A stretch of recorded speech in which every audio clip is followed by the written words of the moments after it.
अस्सलाम वालेकुम नाजरीन, उम्मीद करता हूँ कि आप सब खैरियत से होंगे।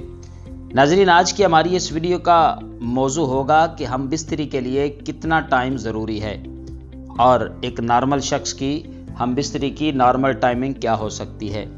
दोस्तों, आजकल के दौर में अज़दवाजी ज़िंदगी को खुशगवार बनाने के लिए और जिस्मानी सेहत के लिए दुरुस्त मालूमात रखना बहुत ज़्यादा ज़रूरी हैं, लेकिन बदकिस्मती से हमारे माशरे में शर्म या झिझक की वजह से इन मौज़ूआत पर खुलकर बात नहीं की जाती और जिसका नुकसान ये होता है कि हमारे नौजवान अपनी सेहत बर्बाद कर बैठते हैं।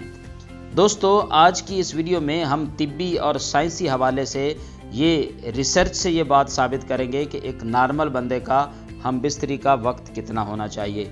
दोस्तों, इंटरनेशनल मेडिकल सोसाइटी के मुताबिक पेनिट्रेशन यानी दखूल से लेकर डिस्चार्ज होने तक एक नॉर्मल वक्त 3 से 7 मिनट के दरमियान होता है।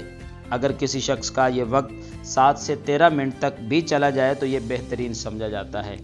लेकिन अगर कोई मर्द पेनिट्रेशन यानी दखूल के बाद 1 मिनट के अंदर अंदर डिस्चार्ज हो जाए तो मेडिकल साइंस में इस बीमारी को प्री मैच्योर इजैकुलेशन बोलते हैं। दोस्तों, अगर आप में से भी कोई इस मसले का शिकार है तो अपना इलाज ज़रूर करवाएं। दोस्तों, अगर देखा जाए तो इसकी काफ़ी सारी वजूहात हो सकती हैं। जो लोग वक्त से पहले डिस्चार्ज हो जाते हैं यानी मर्दाना कमज़ोरी का शिकार हैं, उनके अंदर काफ़ी ज़्यादा इलामात ज़ाहिर हो सकती हैं।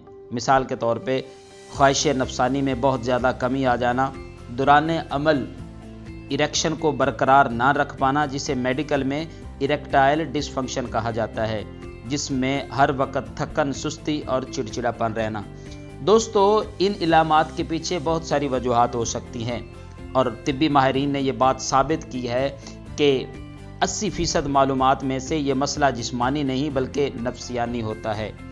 ये सारा जो सेक्स प्लान होता है, डॉक्टर्स कहते हैं कि ये इंसान के दिमाग में होता है। दोस्तों, जहनी दबाव, डिप्रेशन, नींद की कमी, पार्टनर के साथ नाचाकी और भी काफ़ी सारे घरेलू मसाइल हो सकते हैं जिनकी वजह से ये इलामात ज़ाहिर होती हैं। और इसके अलावा इंसानी जिस्म में बहुत ज़्यादा अमराज भी इस मसले का शिकार हो सकते हैं। मसलन शुगर का मर्ज़, ब्लड प्रेशर और खून की नालियों की बंदिश जैसे मसाइल भी इसका सबब बन सकते हैं। दोस्तों, इसका इलाज बहुत ही सादा और सस्ता है। आप किसी भी महंगे कुश्ते या जेली अद्वियात के पीछे भागने से बचें और इसका बेहतरीन इलाज ये है, नंबर 1, बेहतरीन ग़िज़ा का इंतखाब करें। अपनी खुराक में खजूर, अखरोट, अंडे और हरी सब्जियों का इस्तेमाल बढ़ा दें।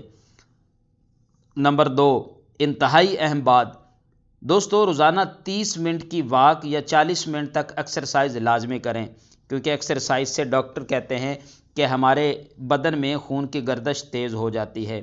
दोस्तों, इसके साथ साथ अपने जहन को सुकून लाजमी दें। स्ट्रेस और मोबाइल का इस्तेमाल कम से कम करें। अगर ये मसला ज़्यादा हो तो